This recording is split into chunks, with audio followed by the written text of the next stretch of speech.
Black explorer movie explorer प्रस्तुत करते हैं dino king 3D journey to the fire mountain.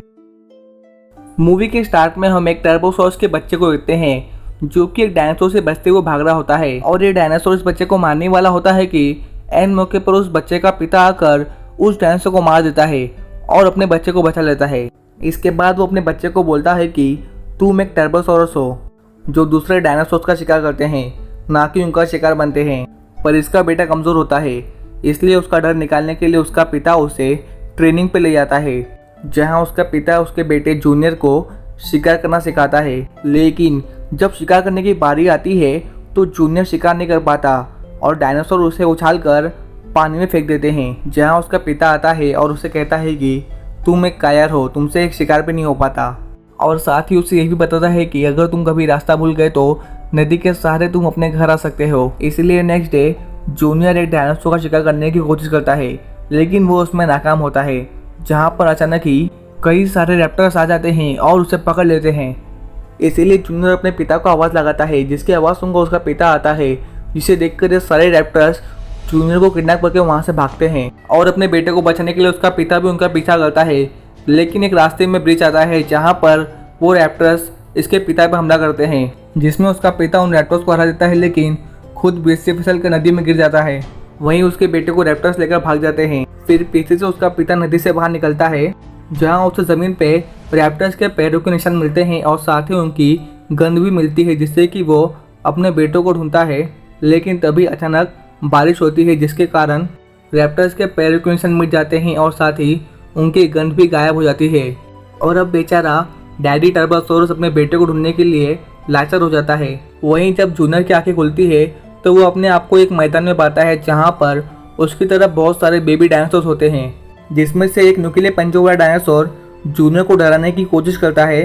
पर तभी एक बेबी टीरेक्स आती है जिसका नाम ब्लू होता है, वो जूनियर को उससे बचाती है। जहाँ हम उस नुकीले पंजे वाले डायनासोर के दोस्त को देखते हैं जिसका नाम ब्लेड होता है और वो एक क्रांटोसॉरस होता है।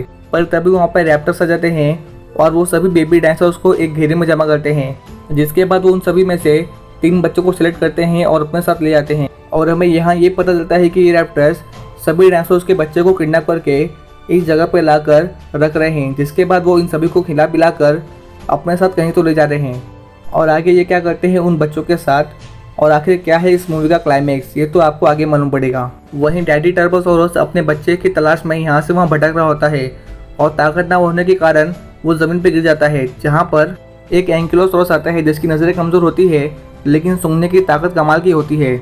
और वो डैडी टर्बोसॉरस को अपना दुश्मन समझकर उस पर हमला करता है, लेकिन वो चूक जाता है, जहाँ पर डैडी उसे पकड़ता है और पूछता है कि तुमने मुझ पर हमला क्यों किया। जिस पर ये एंकिलोसॉरस जिसका नाम साई होता है वो उसे बताता है कि मुझे लगा तुम वो रैप्टर हो जिसने मेरी दोस्त डेजी को किडनैप किया, इसीलिए बदले की आग में मैंने तुम्हारे ऊपर हमला किया। जिस पर डैडी कहता है कि खैर मैं तुम्हें खाऊंगा नहीं बिकॉज तुम्हारी चमड़ी काफ़ी मोटी है। पर क्योंकि साई के सूंघने की शक्ति कमाल की होती है, इसलिए डैडी उसे कहता है कि क्या तुम रैप्टर्स की गंध अभी भी सुन सकते हो। जिस पर साई कहता है हाँ। इसलिए डैडी उसे अपनी टीम में ले लेता है ताकि वो रैप्टर्स की गंध का पता लगाकर अपने बेटे को खोज निकाले। वहीं जूनियर की फ्रेंडशिप एक ट्राइसराटॉप्स के बच्चे से होती है जिसका नाम डस्टी होता है। इधर डैडी टर्बो और साई रैप्टर्स की गंध सुनते सुनते एक पहाड़ के एंट्रेंस पे पहुंच जाते हैं, जहाँ पर साई डैडी को बोलता है कि मुझे कुछ ठीक नहीं लग रहा, हमें अंदर नहीं जाना चाहिए। लेकिन अपने बेटे को बचाने के जुनून में डैडी उसकी एक नहीं सुनता और साई को लेकर पहाड़ के अंदर चले जाता है, जहाँ पर इनका सामना इनसे भी बड़े और खतरनाक जहरीले स्कॉर्पियन यानी बिच्छू से होता है, जो कि एक नहीं दो नहीं बल्कि कई सारे होते हैं। और ये सब मिलकर साई और डैडी पे हमला करते हैं। पर अपना टर्बोसॉरस भी किसी से कम नहीं होता और वो उन सभी पे हमला करता है और एक एक करके सभी को मारता है। लेकिन एक स्कॉर्पियन डैडी टर्बो के पैर में अपना टंग गड़ा देता है, लेकिन डैडी उसे भी मारकर साई को उस पहाड़ से बाहर ले आता है। पर बिच्छू का डंग लगने के कारण डैडी के बॉडी में जहर फैल रहा होता है, जिससे कि वो कमज़ोर हो जाता है। इसके बाद ये दोनों चलते चलते एक रेगिस्तान में पहुंच जाते हैं, जहां पर कमजोरी की वजह से डैडी ज़मीन पर गिर जाता है। साई उसे उठाने की कोशिश करता है लेकिन वो उठा नहीं पाता और तभी रेत फिसलने लगती है और रेत की दलदल में ये दोनों गिर जाते हैं और एक गुफा के अंदर पहुँचते हैं। और जब इन्हें होश आता है तो इनके सामने से एक टीरेक्स आती है जो कि साई पे हमला करने वाली होती है, जहाँ पर डैडी उस टीरेक्स से साई को बचाता है। और ये टीरेक्स डैडी की दोस्त होती है, जहाँ पर वो डैडी को कहती है कि वाह सही है, जिसने तुम्हारी जान बचाई तुमने उसको ही मारने की कोशिश की। वो बताती है कि मैंने तुम्हारी चोट का इलाज पास के आयुर्वेदिक जड़ी बूटियों से किया, जिससे कि तुम्हारा घाव भर गया और तुम्हें होश आया, लेकिन तुम कमज़ोर हो अभी भी, इसलिए मैं इस एंकिलोसॉरस को तुम्हारे लिए खाने में परोसने वाली थी। जहाँ पर डैडी उसे कहता है कि ये मेरा दोस्त है जिसका नाम साई है। वहीं ये टीरेक्स जिसका नाम फैंग होता है वो इन्हें बताती है कि वो अपनी बेटी को ढूंढ रही है जो कि 2 हफ्ते पहले चोरी हो गई। वहीं दूसरी ओर रैप्टर्स फिर से आते हैं और इस बार वो डस्टी को अपने साथ ले जाते हैं, जहाँ पर जूनियर कुछ भी नहीं कर पाता। इसीलिए अपने दोस्त को बचाने के लिए और उस जगह से बाहर निकलने के लिए वो एक प्लान बनाता है, जहाँ पर वो ब्लू की मदद से मैदान में आने वाले एक फ्लाइंग डायनासोर पैराडॉक्टर को पकड़ लेता है और उसे अपने खाने के बदले बाहर के बारे में जानकारी लेता है। जहाँ पर ये पैराडॉक्टर बताता है कि इस मैदान के दीवार के बाहर एक बड़ा सा ज्वालामुखी है, जिसके अंदर एक भयानक राक्षस रहता है, जिसके ऐसा आज तक कोई दूसरा राक्षस नहीं हुआ है। और ये राक्षस फिलहाल तो ये अपनी गुफा से बाहर नहीं आ सकता, इसलिए ये रैप्टर्स यहाँ से जो भी बच्चे वो अपने साथ ले जाते हैं वो उसे खाने के तौर पे देते हैं। और ये राक्षस अकेला नहीं है, इसके 3 और बच्चे हैं जो कि उन डायनासोर के बच्चे के साथ खेलते हैं और मन भरने के बाद उन्हें चीर फाड़ कर खा लेते हैं और इस उनका सारे बेबी डायनासोर डर जाते हैं। वहीं दूसरी ओर टीरेक्स फैंग भी साई और डैडी टर्बो के साथ टीम ज्वाइन करती है और ये तीनों अपने सफर में निकलते हैं। पर कड़कती धूप और रेगिस्तान के कारण इन सभी को प्यास लगती है, जहाँ पर इन्हें एक लेक मिलता है जहाँ पर दुनिया के सबसे बड़े डायनासोर ब्रैकियोसॉरस होते हैं अपने अंडों के साथ। लेकिन उनके अंडों पर क्रांटासोरस का झुंड उन पर हमला करता है और उनको अंडों को चुराने की कोशिश करता है। जहाँ पर ये सब कुछ देखकर फैंग अपने आप को रोक नहीं पाती और एक माँ का दर्द समझते हुए उन सभी क्रांटासोरस से वो अकेले ही लड़ने चली आती है ताकि वो उनके अंडे को बचा सके। जहाँ पर उसका साथ डैडी टर्बो और साई भी देते हैं और ये तीनों मिलकर उन क्रांटासोरस को उठा पटक धोबी पछाड़ मारते हैं। जहाँ डैडी टर्बो क्रांटासोरस के लीडर को हरा देता है, जिससे कि क्रांटासोरस अपने सभी दोस्तों को लेकर वहां से निकल जाता है। वहीं ब्रैकियोसॉरस के अंडे से बच्चा निकलता है और इसे देखकर सभी ब्रैकियोसॉरस गाना गाने लगते हैं, जिसके बाद ये तीनों वापस से अपने बच्चों की खोज में सफर में आगे बढ़ जाते हैं। वहीं फ्लाइंग डायनासोर जूनियर और ब्लू को बताता है कि इस घेरे के बाहर रैप्टर्स चौकीदारी करते हैं ताकि कोई डायनासोर इस मैदान यानी घेरे के बाहर न जाए, और अगर बाहर पहुंच भी गए तो आगे बहुत सारे खड्डे हैं जिसमें उबलता हुआ लावा है। जिसके बाद एक नदी आती है और नदी पार करते ही वो ज्वालामुखी जिसके अंदर वो राक्षस है। नदी का नाम सुनते ही जूनियर के दिमाग की बत्ती जलती है, जहाँ उसे अपने पिता के कही हुई बात याद आती है कि अगर कभी भी तुम रास्ता भटक गए तो तुम नदी के सहारे अपने घर आ सकते हो। जिसके बाद ये लोग ब्लेड की मदद से प्लान बनाते हैं और रात होने का इंतजार करते हैं। रात होते ही वो फ्लाइंग डायनासोर इन्हें बताता है कि आज जो रैप्टर बाहर की चौकीदारी कर रहा है वो सो गया है। इसीलिए मौका देखकर ये लोग अपना प्लान इम्प्लीमेंट करते हैं। जहाँ पर जूनियर बचे हुए रैप्टर्स का ध्यान भटकता है तो वहीं पर ब्लू और ब्लेड अपने पूंछ की मदद से पत्थर के वार से उन रैप्टर्स को बेहोश करते हैं और तीनों रैप्टर्स को बेहोश करने के बाद ये लोग उस घेरे यानी मैदान के बाहर निकलते हैं, जहाँ पर इनका इंतजार वो स्टार्ट वाले रैप्टर्स कर रहे होते हैं जो कि इन्हें किडनैप करके लाए होते हैं। और ये बात उन्हें ब्लेड का वही दोस्त बताता है जिसके नुकीले पंजों वाले हाथ होते हैं, क्योंकि इस नुकीले पंजों वाले डायनासोर को पहले से ही जूनियर पर टसन होता है। इससे बदला लेने के लिए वो ये सारी बात इन रैप्टर्स को बता देता है।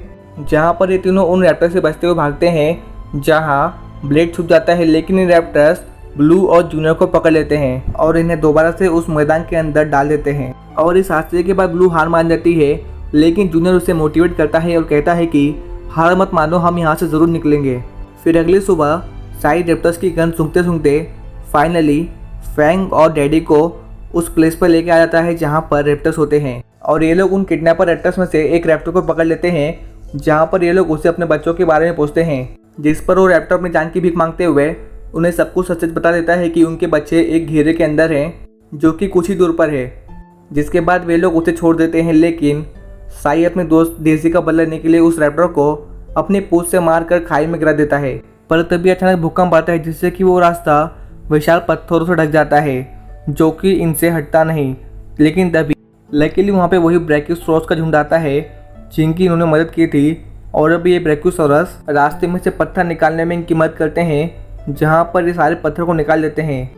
जिसके बाद डैडी टर्बो, फैंग और साई ये तीनों अपने बच्चों की ओर बढ़ते हैं, जहाँ पर इन्हें रास्ते में पूरी रैप्टर फौज का सामना करना पड़ता है और ये फाइट सीक्वेंस तो बहुत ही औसम होता है, जहाँ पर ये तीनों मिलकर एक एक करके सभी रैप्टर्स को मारते हैं। वहीं ब्लेड मैदान यानी घेरे के पास जाता है और सभी डायनासोर्स को कहता है कि बाहर कोई भी पहरेदारी नहीं कर रहा है, तो चलो दोस्तों हम यहाँ से निकल जाते हैं। जिसके बाद सभी डायनासोर्स वहाँ से भागते हैं, जिनमें जूनियर और ब्लू भी होते हैं। जहाँ ब्लेड, ब्लू और जूनियर ये तीनों भागते भागते नदी की ओर जाते हैं, लेकिन तभी इनका सामना नुकीले पंजे वाले ब्लेड के दोस्त से होता है, जो कि इनका रास्ता रोक के रखता है, जिसके साथ वो किडनैपर रैप्टर्स भी होते हैं। लेकिन फिर भी ब्लेड, ब्लू और जूनियर ये तीनों मिलकर उस नुकीले पंजे वाले और उन दोनों रैप्टर्स को हरा देते हैं और उन्हें ज्वालामुखी के अंदर फेंक देते हैं। वहीं ये तीनों भी नदी के अंदर कूद जाते हैं और इनको लगता है कि अब ये लोग घर पहुंचेंगे, लेकिन ऐसा नहीं होता। ये लोग तो ज्वालामुखी के अंदर पहुंचते हैं, जहां पर जूनियर डस्टी से मिलता है, जो कि अभी भी जिंदा होता है। लेकिन तभी वहां पर अचानक ही उस राक्षस के तीनों बेटे आ जाते हैं, जो कि गॉडजिला जैसे लग रहे होते हैं, और इस राक्षस के बच्चे इन पर अटैक करते हैं। जहां पर इन मौके पर डैडी टर्बो और फैंग आते हैं, जो कि इन मॉन्स्टर्स के बच्चे को भगा देते हैं। जहां डैडी टर्बो अपने बेटे जूनियर से मिलता है, तो वहीं फैंग अपनी बेटी ब्लू से मिलती है। और इससे पहले कि ये लोग खुशी मनाएं, तभी वहाँ पर ज्वालामुखी राक्षस आ जाता है और आते ही इन सब पे अटैक करने लगता है। जहाँ पर डैडी टर्बो और फैंग इस मॉन्स्टर से लड़ रहे होते हैं, तो वहीं इनके बच्चे उसके बेटों से लड़ रहे होते हैं।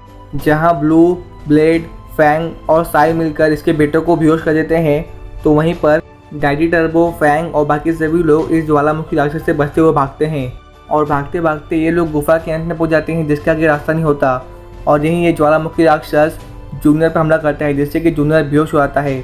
पर तभी गुफा के सारे पत्थर इस मॉन्स्टर के ऊपर गिरते हैं, जिससे कि ये मॉन्स्टर पत्थरों के नीचे दब जाता है। वहीं जूनियर को होश नहीं आया होता है, जहाँ पर उसका पिता उसके सख्त बिहेवियर के लिए उससे माफ़ी भी मांगता है और बाकी सभी लोग जूनियर को जगाने की कोशिश करते हैं। लेकिन तभी जूनियर को होश आ जाता है, जिसे देखकर सभी लोग काफ़ी खुश हो जाते हैं। पर अभी भी इनके पास बाहर निकलने का रास्ता नहीं होता। वहीं गुफा में ज्वालामुखी भी आ रहा होता है, जहाँ पर वो राक्षस वापस से एक बार जिंदा हो जाता है।